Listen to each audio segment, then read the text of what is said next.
Heat thinking. Namaste. Thinking happens all the time, yet we know little about it. Thinking in the structure of heat. How it unfolds is our discourse today with the creator himself of heat system, Dr. Himanshu Vaidya. Namaste, sir. Namaste. So can we start the discussion with thinking about thinking? Philosophy is full of a branch called epistemology, where the sole focus is thinking about thinking. Today, we'll take a look at thinking as a process, as an entity in the context of heat. To just roll on the canvas, when we refer to thinking, we usually refer to uh, three elements that constitute thinking: knowing, evaluating, responding. And this is a technical way of defining thinking. If we look at the psychic arena, in colloquial discourse, we say the whole psychic arena has three dramatis personae: thought, affect, and action. That's one way of putting it. But when we go technically, then instead of using this classification, we would use the classification of thinking constituting of knowing, evaluating, responding. And in responding, we will include both affect as well as action. So keep aside the definitional part. Today we'll go with the simple definition of thinking, which is it is constituted of knowing, evaluating, responding. Now this happens in human beings both consciously and unconsciously. So thinking happens in human being in both in the conscious mind and the unconscious mind. It also happens to some extent, or let me say to a great extent, at the biological level. How does immune system figure out something is a friend or a foe? How does the basic system know what it has to convert the input into? For example, a goat eats grass and the elephant also eats grass. The input is the same, but the system knows what to do with the input, and in the goat's body, the system converts the grass into a goat's body, and in elephant's body, the system converts the same input into an elephant's body. So then what we see is thinking happening at three levels. Thinking happening at the human level, which is both conscious and unconscious. Thinking happening in the life world. We can start with low-end mammals and go on to lower forms of life, lower in the evolutionary chain. And there we see thinking happens, but the thinking that happens is more unconscious and less conscious, more repetitive and less with freedom, and more biochemical and less in terms of what we call experience. So we have thinking at the human level, thinking at the other mammalian level, thinking at deeper levels of the food chain, lower levels of the organisms, living organisms, and then we have something called uh, materials, the physical world obeying the laws of science. And there some people believe that you can obey a law only if you have some intelligence. Like if sodium is put in front of chlorine, it is supposed to form sodium chloride. Now, how do they know what to do when they are in front of each other? There are two ways of looking at it. One way is the material is dumb, but the force is intelligent. And the second way is the material is intelligent and the force is also intelligent. So whenever we see a law in operation, we can always suspect some intelligence. So thinking therefore is happening at the conscious level in human being, at the unconscious level in the human being. It's happening in lower level animals. Anyone who has a domesticated animal can know very clearly that it happens in animals very, very clearly. It happens also at the level of living organisms, very primitive living organisms. It happens at a deeper level in our body. It also happens at the level of matter. So we see thinking happening across, and this brings us to a very important idea that thinking is not essentially tied to the human nervous system. And thinking is also not essentially conscious. Thinking is also not essentially willful. Much of it happens by virtue of nature. And thinking is also not coexistent if we take the larger view of with life. So, in some way or the other, we see consciousness, knowing, thinking, obeying a law, repeating a law, being ready for evolution, changing oneself for the sake of evolution, responding to somebody's conscious will, responding to a higher power, and all this, uh, this uh, readiness, willingness, and capability to work in a system, work according to laws, presumes some form of knowing, some form of predictable responding, and that brings out the idea of intelligence. So, when we look at thinking, we see thinking happen at so many different levels in so many different ways, and specific to human beings, we can ask the question, uh, what is the purpose of thinking? And there are five purposes that we know: survival, reproduction, pleasure, purpose, and evolution. These five are the reasons for thinking. And if you want to condense all of them, you can use the word desire. Desire for all of this. So we have desire, and desire has many of its natural uh, specific forms, like we said: survival, reproduction, pleasure, purpose, and evolution. So this is where we see uh, thinking and intelligence at work. And some people say that there is intelligence, knowing, and wisdom without something called thinking that we do. And they talk of prana being self intelligent. And there is another school which says, in the yogic psychology I'm talking about, and there is another school which says that prana as a force by itself is not intelligent, but there is this thought body which provides intelligence to prana. So we have both ways it is conceptualized in the yogic psychology. So Does that mean what you're saying, that if there is a life force, when it enters a human body, that means if we see the gadget of human body, the same prana has a different set of intelligence, and when it enters into a plant, it has a different set of intelligence. So it is not just sheer prana's intelligence. Prana is a catalyst to something which further evokes a more complex format of thinking. right. So one model of looking at it is like electricity. That electricity is the same whether it goes into a fan or a microwave oven or a air conditioner. If it goes into air conditioner, it produces cool air.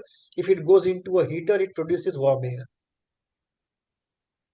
And it can do so many other purposes, but essentially it is a neutral energy which is put to different purposes by some intelligence which is at work in different gadgets. That's one way of looking at it.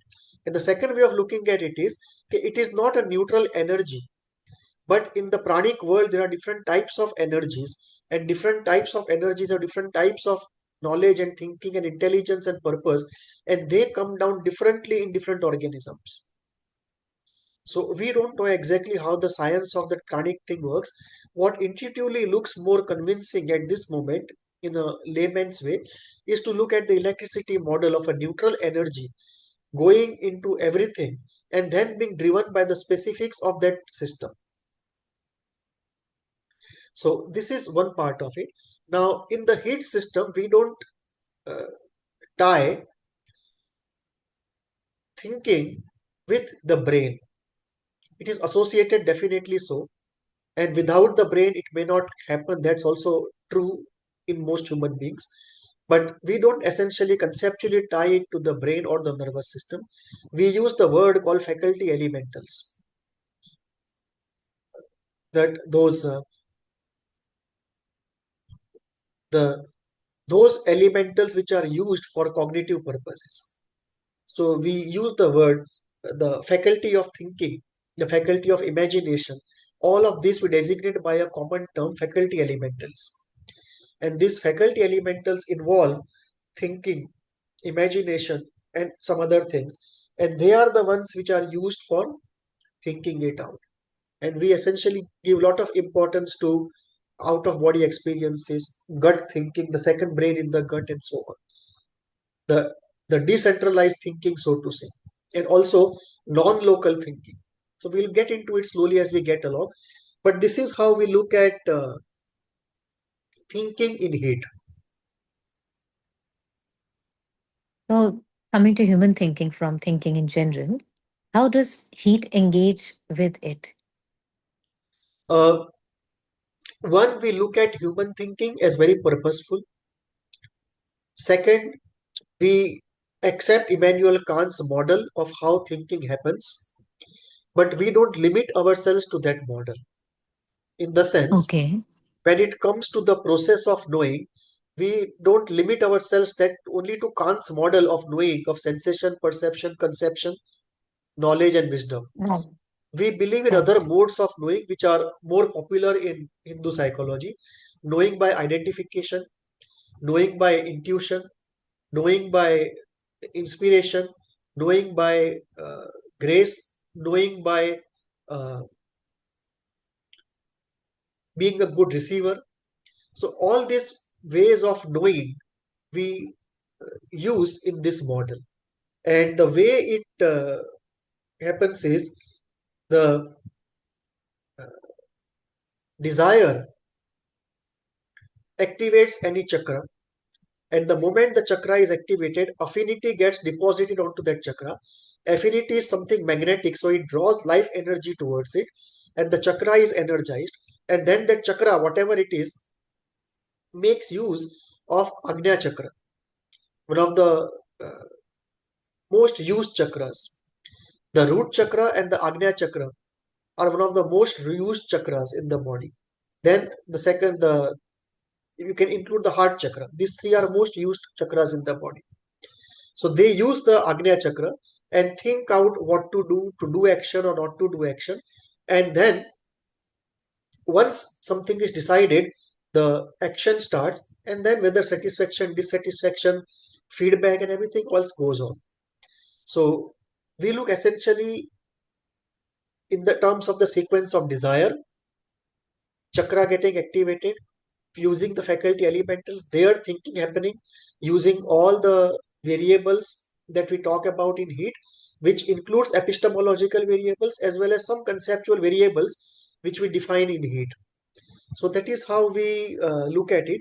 And for us, it is uh, the whole process involves recognition, sensation, recognition, thinking, evaluation, and affect generation.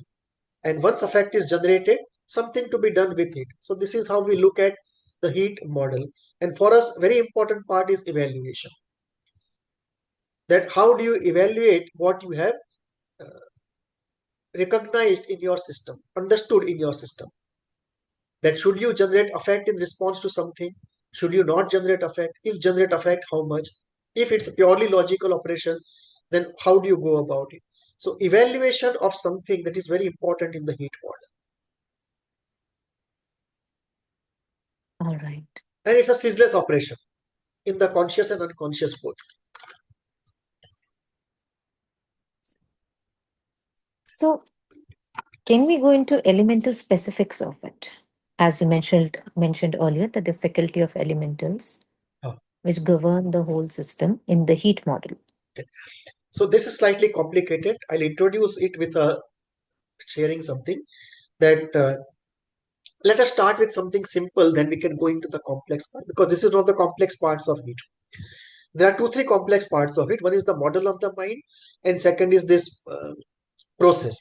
Element. Last time we saw the structural part of it. So last time we saw how the model of the mind is. So there is this, I'll go through it again today, but we saw last time the structured part of it. Then last to last time, we saw the structured part. Then we saw the movement, how the movement happens across the structure. And today we are looking at what is moving across the structure, the variables. So there is a structure, there is a movement across the structure, and there are variables which are moving in that movement. So what is moving in that movement? So today we look at what are the variables that are in flow in the system. So let me start with something simple. Tell me some experience of yours from the morning, a simple experience. Having a cup As of in the tea. routine. Yeah, any great simple experience. Yeah, so I just woke up today morning and I just recollected that I have my class for my workout class. So I just, yeah, after dropping my son to school, he had his exam. And then I went for my class and I'm back. And then I prepared breakfast for everyone. And then I had sessions. Right. So take any one part of it. Okay. Suppose the workout class. Okay. So you remember the workout class and you start preparing for it. So then in heat model, Yes. how will this process work? Hmm. So in heat model, it will be like the desire is awakened. So the part is there is a desire for workout and there is a schedule laid out, and the desire is awakened at a particular time according to the workout time. So the desire is awakened. The desire then activates the root chakra and the Agnya chakra, which are involved in this workout. I And want to bring little complexity here today. There was no desire to go for it. correct. So what we so But so what yeah, we have is yeah. So what we have yeah. is there is a desire for workout, right? And there is a desire not to have a workout. Hmm. So there is knowing that I have to go, but there is a desire that I want to rest today. Correct. So there is a desire of going to workout, which is driven largely Okay. by the Agnya chakra, the knowledge Hmm. Hmm. that is good for you. And then there is the pleasure Hmm. of inertia and the pleasure of rest and Hmm. relaxation in the root chakra. Hmm. So there is a clash between the root chakra and the Agnya chakra. And there is Hmm. a clash between within the root chakra itself, because the good part of root chakra wants the body to be better. And the inertia, indulgence, and indolence that wants to enjoy the pleasure of rest. So how will we look at this, right? In terms of heat, that the desire activates to go for workout and the desire activates not to go for workout. And first one, desire activates to go for workout, and this brings loading of affinity onto the root chakra and the Agnya chakra. And you just want to prepare at the same time, the desire of rest and relaxation also activates. Again, affinity is put on the root chakra, and the Agnya chakra starts generating reasons why not to do it or why to do it tomorrow. So the root chakra actually starts using Agnya chakra to generate those thoughts. Then what happens? Hmm. You went for it or did not go for it. I went head on. So that part of Agnya chakra, which was uh, more rational, that one over the other Took thing over. took over, Yeah. one in that system, and Agnya chakra then pushed forward action. So you started preparing and you went there. After the action Hmm. was over, there would be satisfaction or dissatisfaction. Satisfaction. And based upon it, a decision to tomorrow again do it or not do it. Do it. So this is the core process, right? How it happened practically. Now let us put it into the Nice. heat model, right? That in the heat model, the desire is activated, then the two chakras are activated, affinity is deposited, life energy is drawn towards the affinity, and Agnya chakra is used by the root chakra Also, the root chakra tries to overpower the Agnya chakra, and then Agnya chakra takes control, and then it goes into action. Now, For example, I just want to check. For example, I wasn't keeping well today, right? So then also it is just the root chakra, because I bled very heavy because of the menstruation. So I was in dilemma whether I'll be able to sustain or not. So which then what else is at play? Knowing the body is also Agnya, that I'm not able to. Will I be able to? I'm not energetic enough. so Agnya chakra will access all those components of memory and access the current state of the body. It's like an So internal the doctor. physiological aspects are also at play. Yeah. So the thinking will happen in the Agnya chakra. It will take all the data from the root chakra. Hmm.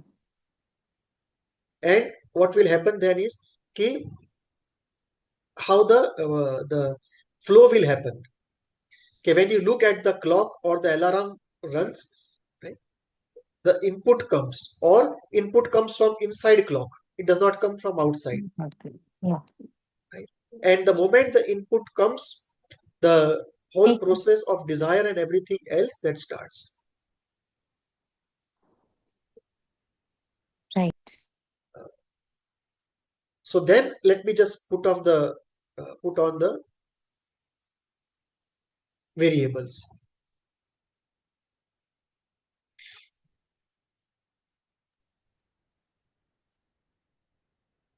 So Huh. Let me just share the variables.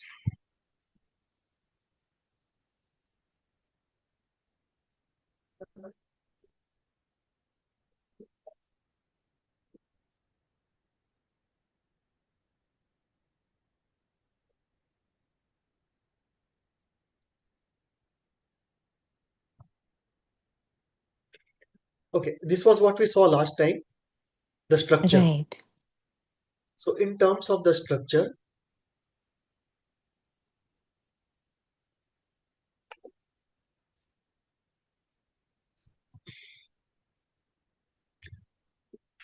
we can see the desire here, desire using these chakras. Hmm. Then affinity is deposited onto this chakra, whatever it is. And then uh, the Agnya chakra is used by the root chakra or directly. And then the action follows. Like if it's coming from Hmm. inside, it may just come from your personal unconscious. Hmm. It is in the personal unconscious that the memory comes that it's time to go for that thing. So it may just be from here to Here. here or here to here. Hmm. Okay? And then once it is decided, it will go usually to the conscious directly. Doesn't have to go to Hmm. the personal. So the movement will be like this, and then action will follow. Now, if you look in terms of the variables, let me just see. Hmm.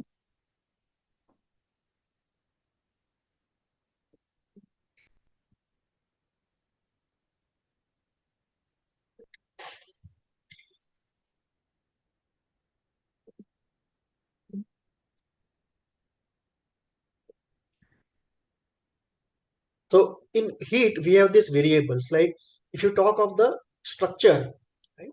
That structure consists of this. There is a central being, psychic, the karmic layer, the yin and yang, a basic tendency to be able to feel everything, including our own existence. Even when there is no thought, there is still a feel about oneself. There is an awareness about oneself. There are five bodies, chakras, the unconscious, the ego system. So all of these are the structural components of this. So this I call as the fundamental elementals. You can also use the term structural elementals. And then you come to the software. That what are the motivational elementals? So you have from the root chakra upwards, if you take chakra by chakra, fear, anger, pleasure, sexuality, power, love, creativity, these are motivational elementals. Right.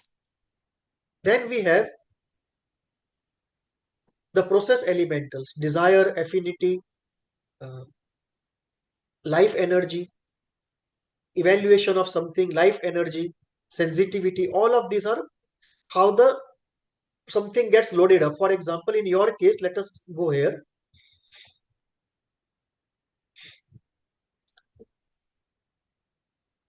The personal unconscious has memory of having to do the workout today at a particular given clock. It is activated and it sends a signal to the Agnya Chakra. And at the same time, the root chakra also sends signal to the Agnya Chakra. Mm. And then something happens, and then the command comes from the Agnya Chakra into the ego to do some action. Now, in terms of motivational elementals, what has actually activated is the motivation for health, the pleasure of health, as well as the pleasure for rest and relaxation. And it's Mm. also a purposeful motivation. So those are the motivations which are activated according to this.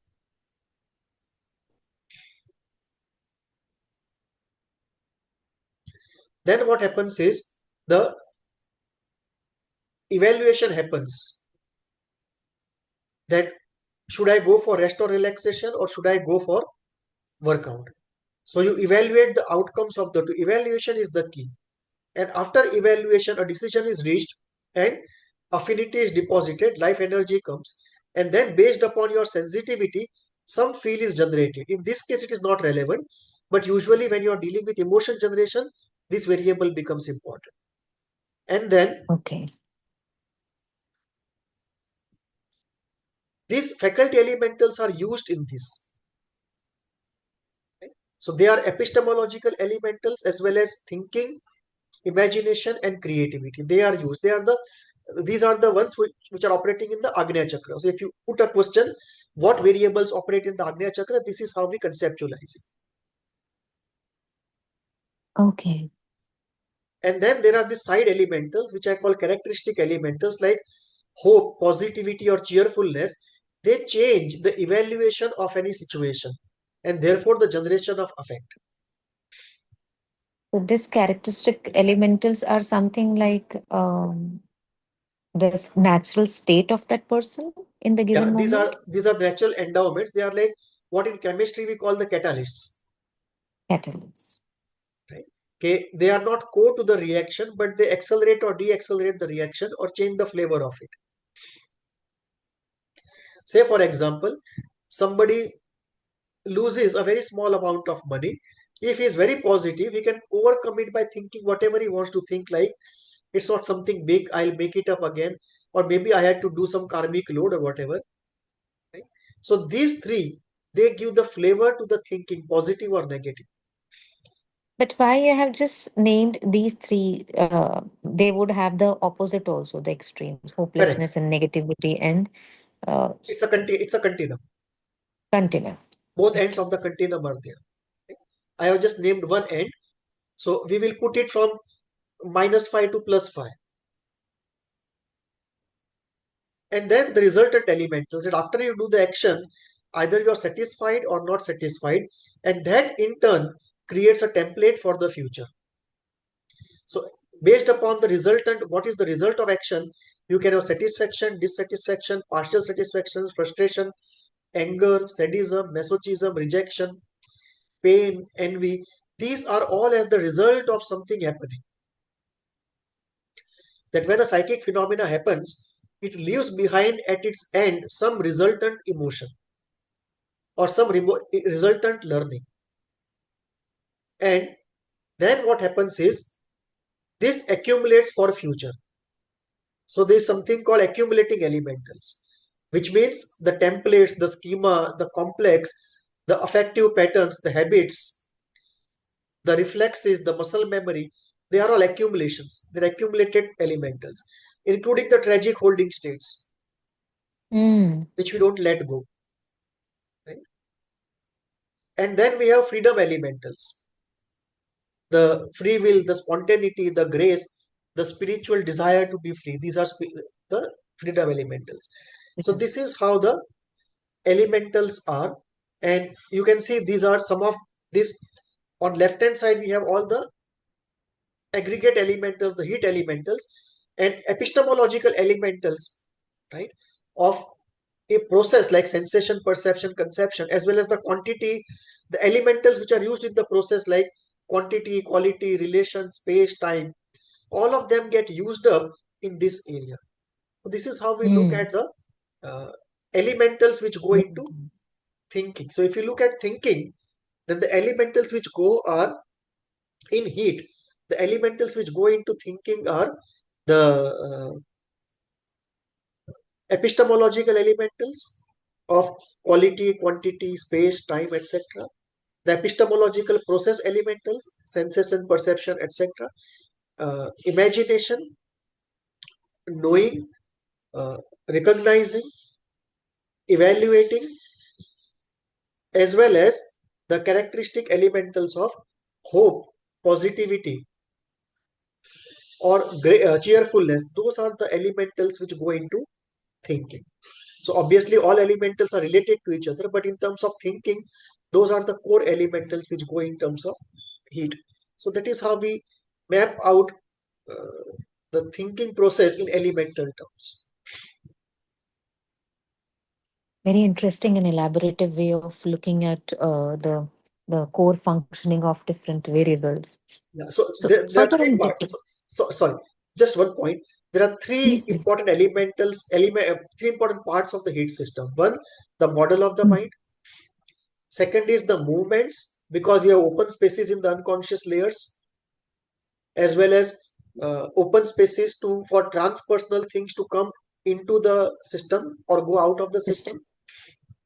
System. This is one part, the model of the mind. The second part is how the movements are taking place. And the third part is in those movements, the processes as they are happening, what are the variables which are involved. So today we saw the variables which are involved. So they together give us an idea of the functioning of the mind, which includes the creation and healing of pathology. Mhm. So, if we go further in detail, what are the process variables in the thinking in heat? You just Uh, mentioned that in for example, uh, let us say some important elements of the heat thinking will be this. You asked about the process variables, or process variables.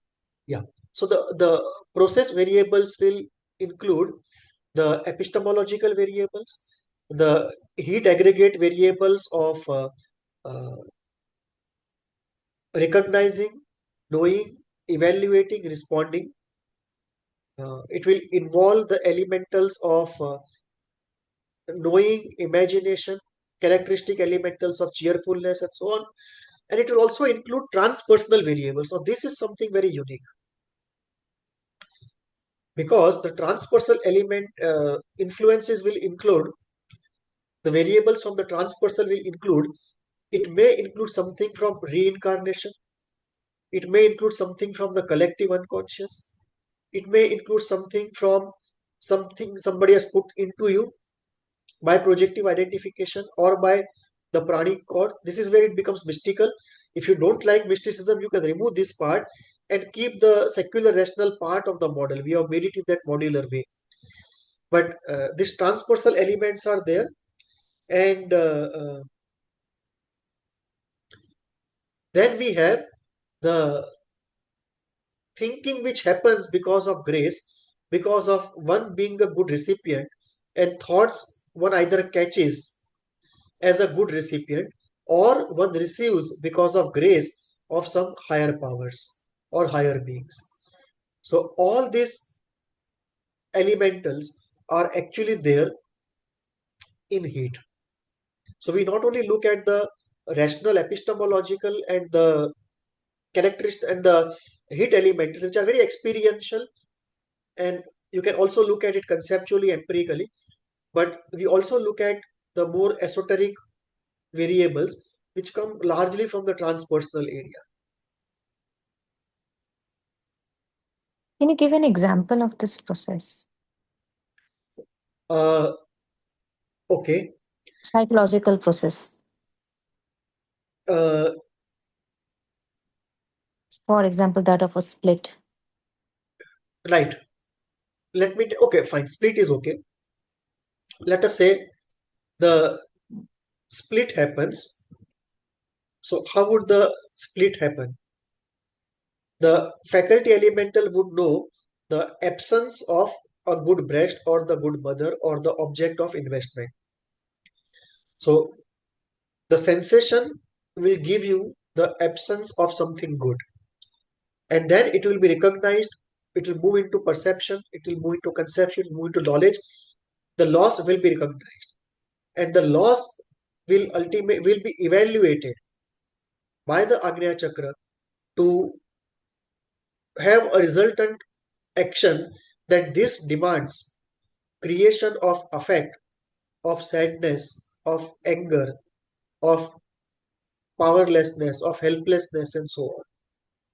So what will happen is the Agnya Chakra will evaluate the loss and give the command for creation of this difficult feeling. And once this happens, then the Agnya Chakra also knows it's difficult to control. So defenses have to come in. And therefore, the defensive work, again using the Agnya Chakra, starts by repression, by sublimation, by formation of a personality disorder, or by formation of templates, or by somatizing, or by repressing, whatever way you can do it. And therefore, the Agnya Chakra again comes into picture. First, in recognizing what has happened. Second, in creating affect appropriate to it. And third, in use of defenses to manage that affect. And that third part can often result in a core of a chronic psychological difficulty, be it of the psychotic type or of the personality disorder type, or some enduring orientation, or some form of PTSD. So, This way, looking at it, it would also tell us where exactly the pathology started yeah, in this correct, process, whether it is to do in the processing or whether it is to do in the recognition of the thing. correct. Because there In we'll go healing, we into, would see that way. right. So there we'll go into those aspects of uh, constitution, environment, right, as to what is actually creating so much of effect, and why characteristic elementals doesn't have so much of positivity and has more negativity. Like if I fear the attack of the bad breast because I have attacked in the first place, how virulent that attack will be based upon my own negativity. How intense is the characteristic elemental of negativity? So if the characteristic elemental is more negative, I will envision a more brutal attack on me. We have only 1 minute to go. I think we should continue this in the second part. This calls for some more discussion. Right, sir.